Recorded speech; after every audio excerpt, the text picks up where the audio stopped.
어둠이 있는 곳에 별이 보인다. 오늘 말씀의 제목입니다.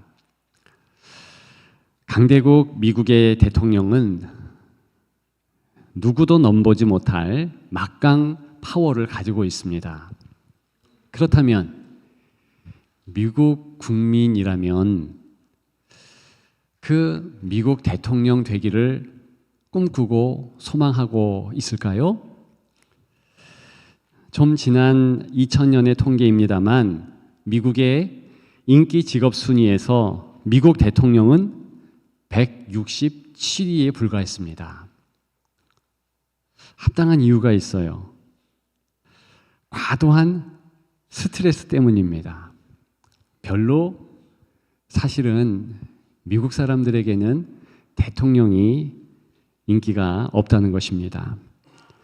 해결하고 관여해야 할 문제 상황이 너무나 많다는 뜻이지요. 현 미국 대통령을 생각해 보십시오. 이제 우크라이나 러시아 전쟁에 신경을 쓰지 않을 수 없습니다. 그리고요, 이스라엘과 하마스 전쟁도 주시해야 됩니다. 중국 정세 때문에 우리나라 이 한반도까지도 모든 상황을 간과할 수 없다는 것입니다. 또 자국의 상황은 어떻습니까? 복잡다단하지 않습니까? 한치의 앞도 알 수 없는 그런 일들이 큰 나라라 너무나 많다는 것입니다. 따라서 스트레스가 얼마나 많겠습니까? 성경에 보면 수많은 인물들이 나옵니다. 이름이 한 번 이상 언급된 모든 사람들이 2197명이랍니다. 제가 조사한 건 아니고 몇몇 분들이 아주 숫자를 세고 그렇게 해가지고 2197명이다 그랬습니다. 구약에 가장 주목받는 시대 중 하나인 가나안 정착 주권 국가 시기 344년 동안에 그 많은 인물 중에서 단지 39명 뿐인 왕들에게 집중했다는 것입니다. 가장 많이 왕들이 주목받았습니다. 왜 왕들일까요? 과다한 스트레스를 받았기 때문입니다. 권세도 많았지만 또한 거기에 대한 책임도 참으로 많았습니다. 그렇기 때문에 상당한 스트레스가 있었다는 것이지요. 하나님을 잘 믿지 않은 그런 왕들이 꽤 큰 스트레스를 받았다. 예수 믿는 저와 여러분들에게 있어서 뭐 괜찮지 그렇게 생각할 수 있습니다. 그런데 하나님 아버지를 잘 섬기고 신앙생활을 잘 했던 그런 왕들조차도 큰 스트레스를 받으며 살아야 했습니다. 선한 왕의 대명사 하나님을 잘 섬겼던 다윗을 보십시오. 너무 스트레스를 받아서 시편 22편 6절 같은 곳에는 이런 고백을 했습니다. 나는 벌레요 사람이 아니라 사람의 비방거리요 백성의 조롱거리니이다. 그 아들 솔로몬은 또한 어떻습니까? 한 번도 전쟁하지 않아도 될 평화로운 시기에 평화로운 왕의 상징으로 그렇게 지냈는데도 불구하고 무슨 스트레스가 그렇게 많은지 헛되고 헛되며 헛되고 헛되니 모든 것이 헛되다. 이렇게 살아감에 대해서 일갈하며 자기의 스트레스 또한 표현했다는 것입니다. 우리가 사는 이 시대에 누구나 이러한 왕들이나 대통령에 준하는 스트레스를 받고 또 시달리며 산다 해도 과언이 아닙니다. 믿는 이라고 예외는 없습니다. 성경에 우리가 왕 같은 제사장, 즉 왕이요 제사장이라 말하고 있습니다. 좋은 말입니다. 분명 좋은 말이죠. 그런데 스트레스의 차원으로 보면 꼭 좋지만은 않습니다. 긴장해야 될 듯합니다. 왜요? 지금 대통령이나 왕 수준의 스트레스가 있다는 뜻입니다.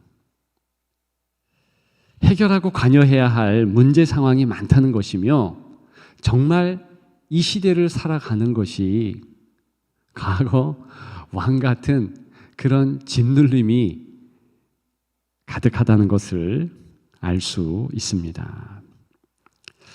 어떻게 이러한 우리의 문제 상황들을 해결하고 잘 살아낼 수 있겠습니까? 오늘 본문을 통해서 지혜를 얻고자 합니다. 몇 가지 사실을 기억하고 마음에 새기면 됩니다. 하나님의 은혜가 이 귀한 말씀 나눔 시간을 통해서 풍성하게 넘치기를 소망합니다. 첫째는요, 어둠은 항상 깃든다는 것입니다. 여호사밧, 오늘 본문에 나오는 이 인물은 왕이었습니다. 게다가요, 다윗과 견줄 만큼, 다윗과 비교할 만큼 나름 참 하나님을 섬기는 그런 왕이었습니다. 그런데 그런 왕에게도 문제가 생기네요. 게다가 그냥 문제가 아니라 초특급 문제였습니다. 외세가 침입한 것이지요. 20장 1절에 보니까 모압, 암몬, 마온의 군대가 연합해서 쳐들어왔다 그랬습니다. 한 국가의, 한 나라의 군대도 싸우려면 버거울 텐데 이 세 나라가 연합해서 지금 쳐들어왔다는 것입니다. 감당 못할 큰 대적이지요. 문제가 오면 정신이 없잖아요. 이 왕도 그랬습니다. 사방이 막힌 것 같았고요. 앞이 보이지 않았습니다.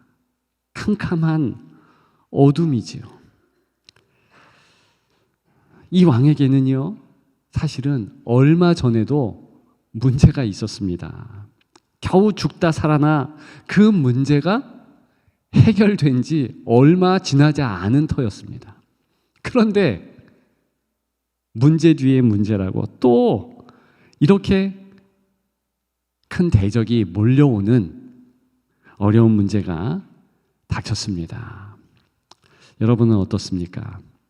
문제가 10년 전에만 기웃거렸습니까?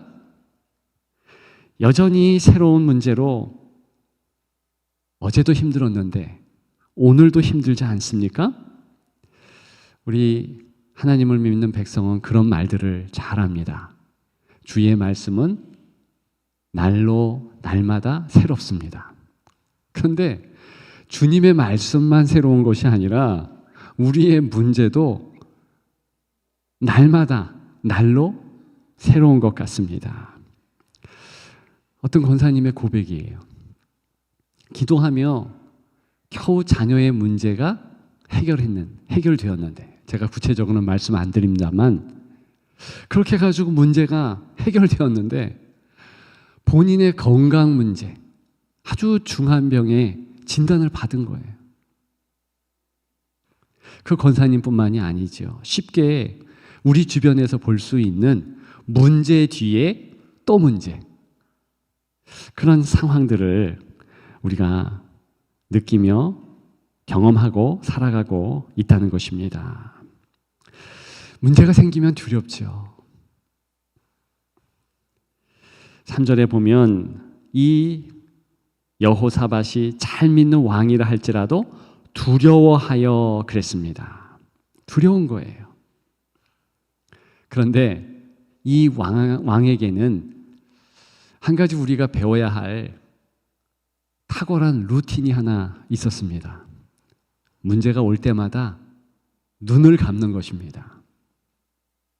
절망 때문에 눈을 감는 것이 아니라, 그래, 눈 떠도 해결점이 보이지 않으니 차라리 눈 감고 주님을 보기를 소망하리라, 그 뜻입니다. 그래서 계속해서 3절을 보게 되면 여호와께로 낯을 향하여 간구하고 온 유다 백성에게 금식하라 공포하매 그랬습니다. 4절 계속해서 보니까 유다 사람이 여호와께 도우심을 구하려 하여 유다 모든 성읍에서 모여와서 여호와께 간구하더라 했습니다. 혼자만 기도한 것이 아니라 다른 사람들도 같이 오도록 했어요. 그래서 사방 많은 곳에 유다 백성이 하나님 도와주십시오 하며 같이 모였고 같이 눈을 감았다는 것입니다. 우리에게도 어둠이 깃드는 것 사실입니다. 두려워하며 놀라 어쩔 줄 모를 그럴 때가 없지 않습니다. 혹시 지금이 그럴 때일 수도 있습니다. 말은 안 했지만 외환 위기가 온다. 국제 정세가 좋지 않다. 불안하지 않습니까? 게다가 개인적인 경제 상황도 좋지 않습니다. 지난 금요일 금요 성령 집회 때 현장에서 청소년들을 다루며 사역하는 그런 목사님이 설교를 했습니다. 들어보니까 아이들의 이 상황이 심각하다는 거예요. 아이들도 이 살아내기가 버겁다는 것입니다.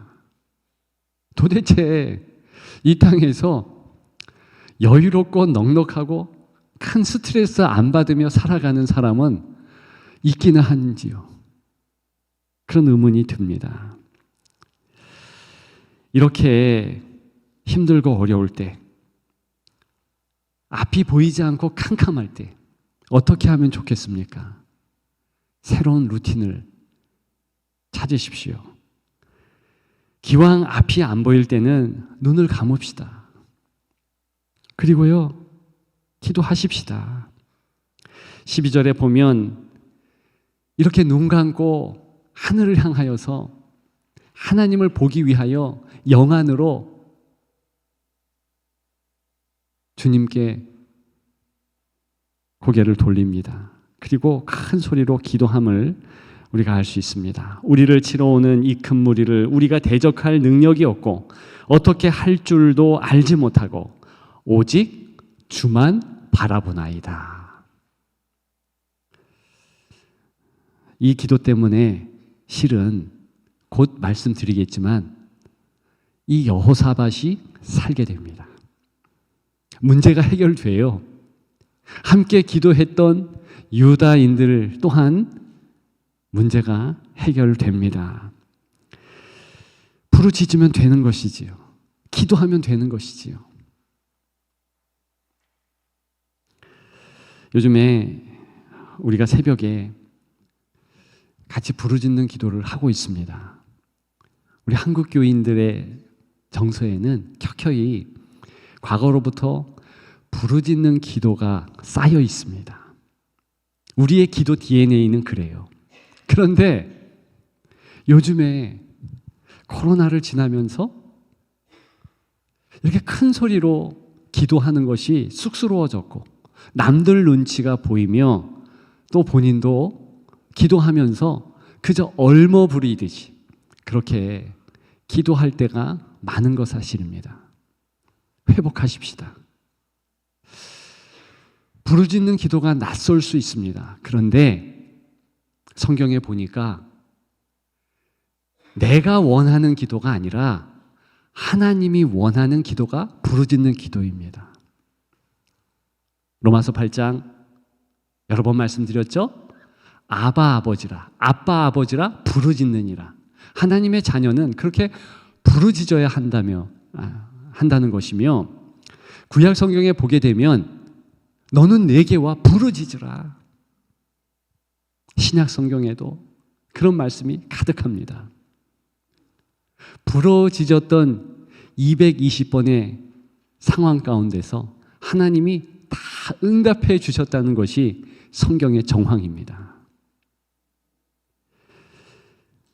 하나님 앞에 나아가십시다. 우리가 마음을 다해서 부르짖고 눈물 흘리고 주의 이름을 부를 때 깃든 어두움이지만, 항상 찾아오는 문제이지만, 문제 넘어 하나님의 광명한 빛이, 하나님의 놀라운 해결이 다가오고 시작되는 것입니다. 그래서 두 번째 같이 생각할 이유가 있지요. 어둠 있는 곳에 별이 보입니다. 오늘 말씀의 제목도 되지요. 14절에 보니까 여호와의 영이 회중 가운데 야하시엘이라는 인물에게 임했습니다. 그는 평범한 레위인이었습니다. 말씀을 전문적으로 전달하는 그런 선지자 격이 아니고, 그저 여호사밧 왕이 목소리를 크게 높여 우리가 기도하자, 부르짖자, 외치는 말에 호응해서 모였을 뿐입니다. 회중의 한 사람이에요. 그런데 그에게 하나님의 말씀이 전달되었습니다. 말씀이 임하면 사실 문제가 해결됩니다. 왜요? 말씀은 어둠의 때에 별과 같기 때문입니다. 깜깜한 밤에 갈 바를 정확하게 제시할 수 있는 북두칠성과 같지요. 나아갈 바를 환하게 비춰줍니다. 어떤 말씀이 임했습니까? 오늘 본문에는 15절 나오고 있지요. 근데 17절까지 이어진 말씀입니다. 한마디로 말씀을 드리면, 이 전쟁은 너희가 감당할 전쟁이 아니다. 하나님이 감당하신다. 그런 내용입니다. 바로 그때 이렇게 야하시엘이라는 인물을 통하여서 선포되었을 때, 이 말씀이 떨어졌을 때 사람들 반응 보십시오. 18절에 보니까 여호사밧이 몸을 굽혀 얼굴을 땅에 대니, 혼자 몸을 굽혔습니까? 다 같이 온 유대와 예루살렘 주민들도 여호와 앞에 엎드려 여호와께 경배하고 그랬습니다.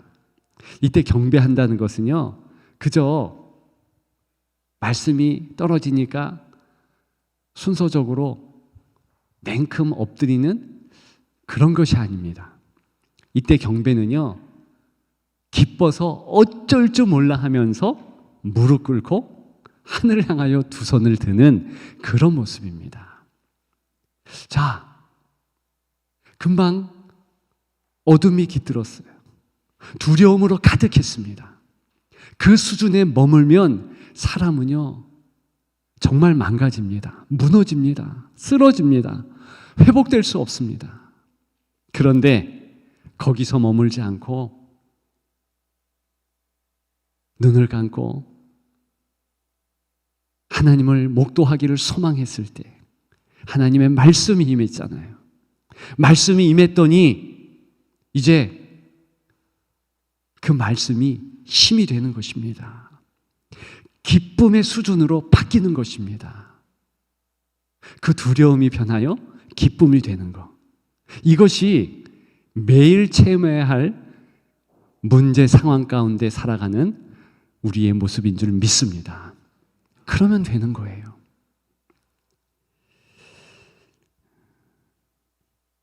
오늘 본문은 야하시엘의 족보를 조금 세밀하게 소개하고 있습니다. 뭐 크게 세밀한 것은 아니지만 다른 곳보다는 꽤 세밀하게 누구인가를 설명하고 있습니다. 아삽 자손 마다냐의 현손, 야이엘의 정손, 분야야의 손자, 스가랴의 아들이라고 기록합니다. 물론 평범한 레위인이 맞다는 사실 때문에, 그리고 그가 받은 사명이 크고 중요하기 때문에 이렇게 계보가 나와 있는 것이지만, 또 한 가지 이유 때문에 자리합니다. 그것은 예수 그리스도의 계보와 연관이 있기 때문에 그래요. 예수님의 계보로 나아가기 위함입니다. 신약에 보게 되면 주 예수 그리스도 어떻게 소개합니까? 예수님의 아버지가 누구다, 그 위가 또 어떻다, 아주 복잡 다단하게 계보를 통해서 소개합니다. 그래서 그 계보가 또 어떤 번역본에 보면 예수님의 세계다. 즉 예수 그리스도께서 사명을 받으셨잖아요. 큰 사명, 세상 구원이라는 그 큰 사명을 받았기에 계보도 그 족보도 복잡한 것이고 중요한 때문에 그렇습니다. 그런데 바로 예수님을 오늘 야하시엘은 직접적으로 상징한다는 것입니다. 이 야하시엘의 뜻이 무엇인 줄 아십니까? 그 이름의 뜻은 하나님이 보고 계신다, 하나님의 보심, 이것이 야하시엘의 뜻이에요. 그런데 보고 계신다는 그 뜻에는 하나님이 지금 함께 하신다는 의미와 연관되는 것입니다. 자연스럽게 임마누엘, 오늘 찬양대가 임마누엘 그 찬양을 했습니다. 하나님이 함께 계신다. 그 임마누엘과 자연스럽게 연결되며 사실은 같은 의미예요. 즉 말씀 자체이신 예수 그리스도께서 어두울 때에 환한 광명으로 인생들에게, 하나님의 자녀들에게 찾아오신다는 것입니다. 실제로 요한계시록에 의하면 22장 16절에 예수 그리스도는 광명한 새벽별이라 그랬습니다. 거기에서 끝나는 것이 아니라 요한복음에는 예수님이 참빛이라 그랬어요. 우리는 잘 알고 있습니다. 가장 깜깜할 때 가장 환한 별을 볼 수 있습니다. 환한 별을 보고 그 이후에 아침이 되기 때문에 예수님이 광명한 새벽별, 곧 주님이 붙잡아 주실 문제 해결의 아침, 그것이 되기 때문에 그렇게 성경은 말하고 있는 것이지요. 빛이 어두울 때 더 잘 보입니다. 저는 요한계시록 예수님에 대한 한 표현이 너무 좋습니다. 예수님이요, 죽임당한 어린 양이래요. 요한계시록 5장에 있지요. 그런데 그 죽임당한 어린 양의 모습을 보니까 눈이 7이나 된대요. 왜 눈이 7이겠습니까? 그것은요, 우리의 형편, 우리의 상황 다 보고 계신다는 것이지요. 근데 그보다 더 큰 뜻은요, 우리가 눈만 들면 예수 그리스도의 눈을 확인할 수 있고, 그분의 눈과 우리의 눈이 이렇게 마주한다는 거예요. 그러면 그 사랑을 금방 알 수 있다는 것입니다. 예수님이 이 땅에 오실 때 목자들이 별을 본 것은 당연했습니다. 그들이 어두운 밤 들녘에 있었기 때문입니다. 너무나 캄캄한 밤에 광명한 큰 별, 예수님을 상징하는 그 별이 보인 것이지요. 가까운 저 마을의 사람들도 볼 수 있었겠지만 누구도 목자들 외에는 그 광명한 별 목도하지 못했습니다. 왜 그랬을까 생각해 보면 그 마을 사람들의 주변에 다른 불빛, 고대 사회지만 등불도 있고 촛불도 있고 호롱불도 있었겠지요? 그런 것들이 이제 더 광명한 그리고 참빛인 예수 그리스도 그 상징의 빛을 못 보게 했다는 것입니다.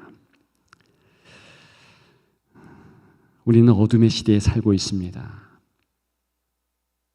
우리조차도 때로는 예수 그리스도를 믿는다고 고백을 하지만 그 예수 그리스도 환한 빛을 놓칠 때가 꽤 된다는 것입니다. 이유가 뭡니까? 오직 소망, 오직 예수 그리스도만 우리에게 참 빛이고 참 은혜 주시고 그 사실은 틀림없는데 우리가 다른 반짝이는 불빛을 킨다는 것이지요. 뭔가 물질 좀 더 벌면 괜찮게 살 듯해서 거기에 마음을 두는 거예요. 그래서 그것이 소망으로 여깁니다. 또는 이런저러한 이 땅의 것에 마음을 빼앗겨요. 그러다 보니까 진짜 빛이신 예수 그리스도를 놓치는 것이죠. 이제 다른 반짝이는 불빛을 끕시다. 그것이 참 빛이 아니에요. 다시 우리 마음을 정돈하십시다. 그리고 빛 대신 그리스도, 오직 구원의 빛 대신 그분만을 또렷이 바라보고 그분을 향하여 더 달려나가기를 마음을 다하여 경주하기를 주님의 이름으로 축복합니다. 마지막 세 번째, 별이 보일 때 찬양이 울려 퍼집니다. 오늘 본문 담겨져 있는 역대기 20장을 계속 보면 여호사밧과 백성들은요 그 이후에 승리합니다. 그런데 그 승리를 어떻게 갖게 되나 구체적으로 살피기 전에 전쟁 전 승리가 있기 전에 이들이 먼저 찬양했다는 것을 알 수 있습니다. 19절에 보니까 큰 소리로 이스라엘 하나님 여호와를 찬송하니라 그랬습니다. 바로 이것이 하나님의 말씀을 임했을 때, 하나님의 말씀이 임했을 때에 기쁨이 있으며 자동으로 나오는 그런 찬양입니다. 할렐루야 아멘 하면서 찬양했지요. 근데 문제는 그 다음이에요. 21절에는 군대 앞에서 찬양대가 행진하며 여호와를 찬송합니다. 이제는 본격적인 싸움이 시작된 겁니다. 근데 그 싸움의 현장에 찬양대의 모습만 보이는 거예요. 22절에는 노래와 찬송이 시작될 때에 여호와의 복병이 암몬 자손 모압과 세일산 주민들을 치게 하셨다 했습니다. 이게 어떤 상황이냐 하면 찬양하고 나아가는데 이 연합군들이요 자기들끼리 치고받고 낮아빠지고 죽고 그랬다는 것입니다. 물론 이 일을 여호와의 복병이 행했다. 말씀은 말해주고 있지요. 자, 지금 전쟁이 참 이상하게 치러지고 있고 기록된 것도 우리가 주목하는 것도 참 희한한 전쟁이다. 그것을 알 수 있습니다. 어떤 무기를 가지고 어떤 상황 가운데서 이스라엘 백성들이 이겼다, 이게 하나도 없어요. 그런 것들이 중요한 것 아니라는 것은 아니지만, 그러나 가장 중요한 것을 부각시키기 위해서 이런 조치를 취하고 있는 것입니다. 그것은요, 바로 찬양의 힘입니다. 우리는 찬양을 행할 때 이런 마음을 갖습니다. 찬양을 해서 내 마음이 새로운 힘을 얻고, 그래서 내 힘으로 한 날 한 날 또 살아낸다. 근데 오늘 본문의 상황은 전혀 틀립니다. 찬양 자체가 힘이 있다는 거예요. 우리가 입술을 벌려서 찬양을 할 때 하나님은 실제로 손을 들고 행동하신다는 것입니다. 그리고 그 하나님을 기대하며 마음을 다하여서 함께 한다는 그러한 느낌이 있을 때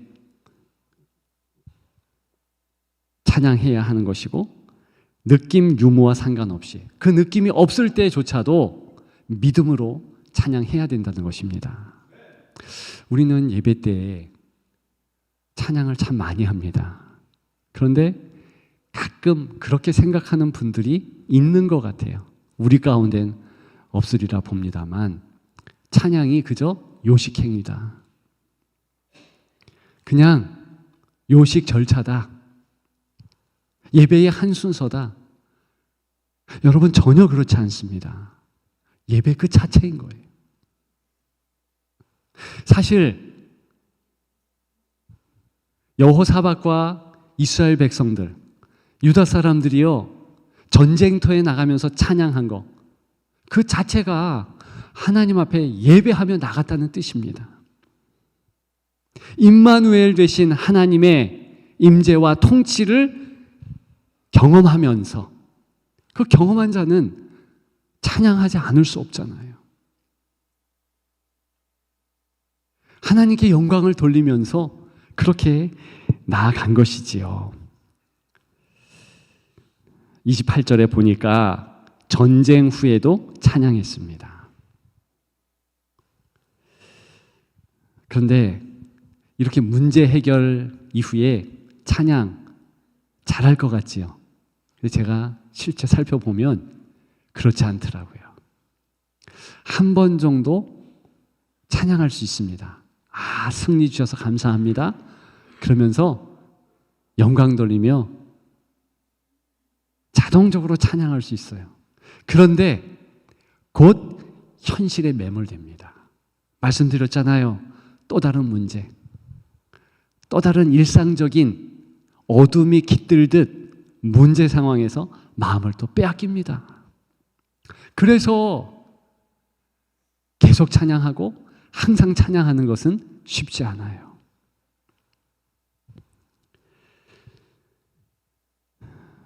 이것은 결단과 각오의 문제죠.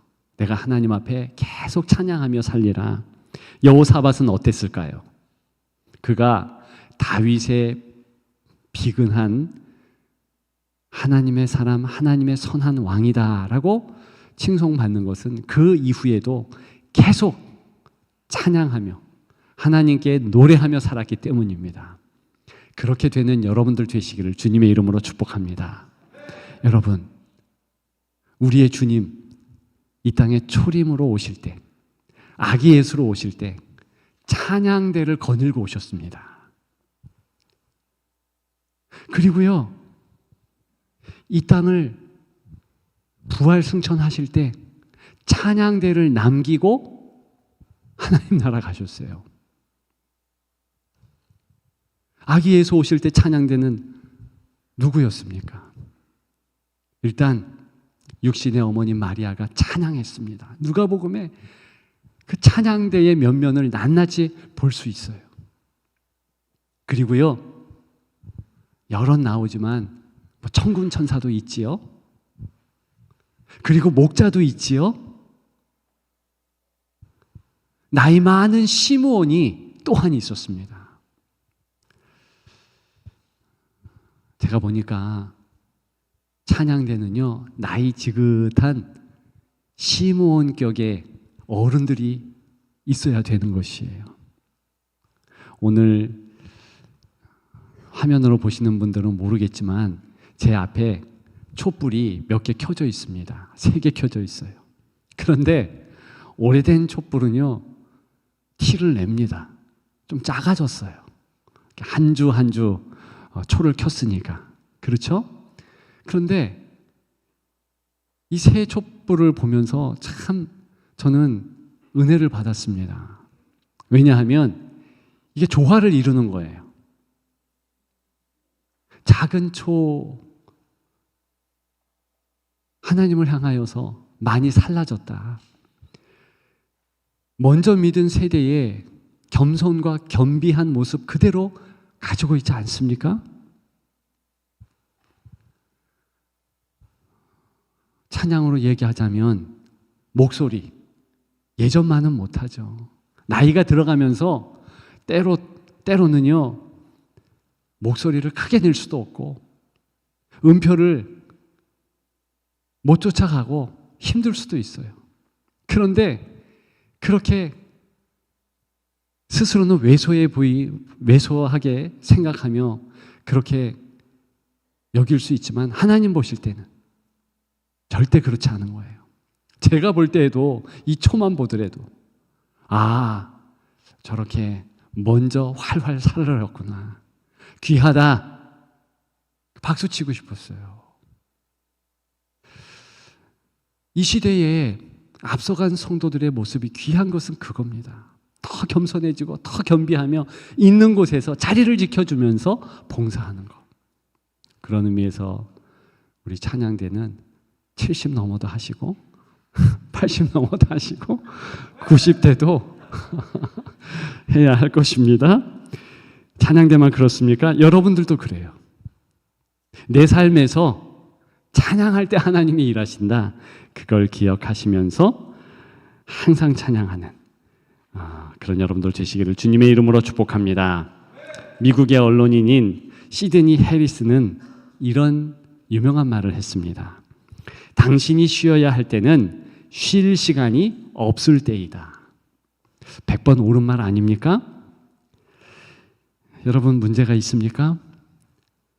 고통이 엄습해 왔습니까? 그것들 때문에 안식하지 못합니까? 쉴 시간이 없습니까? 바로 이때입니다. 주님 앞에 나아가십시오. 어두운 곳, 우리의 삶의 현장, 주님이 먼저 발자취를 남기셨습니다. 사실은 여호사밧이 있었던 그 옛날의 그 현장에도 주님이 있었던 거예요. 그래서 우리의 인생의 아픔, 고통, 환난 이런 건 내가 다 안다. 발자취를 남겼던 것입니다. 그 주께 맡기고 주와 함께하며 오직 주님만 바라보는 대림절기가 더욱 되어지기를 주님의 이름으로 축복합니다. 축복합니다.